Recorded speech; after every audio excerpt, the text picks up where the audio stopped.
Mikuláš 2024 pripadá na piatok 6. decembra. Tento sviatok symbolizuje radosť, štedrosť a začiatok adventného obdobia. Tradícia svätého Mikuláša má korene v histórii a spája sa s legendou o biskupovi z Myry, známom svojou štedrosťou. Na Slovensku deti večer pred Mikulášom čistia topánky a ukladajú ich na okno alebo pred dvere.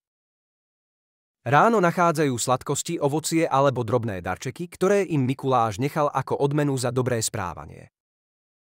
Čert a anjel, ktorí Mikuláša sprevádzajú, pripomínajú rovnováhu medzi dobrom a napomínaním. Sviatok Mikuláša je obľúbený nielen medzi deťmi, ale aj medzi dospelými, ktorí sa vracajú k tradíciám z detstva. V mestách a obciach po celom Slovensku sa konajú mikulášske podujatia, trhy a rozsvietenia vianočných stromčekov.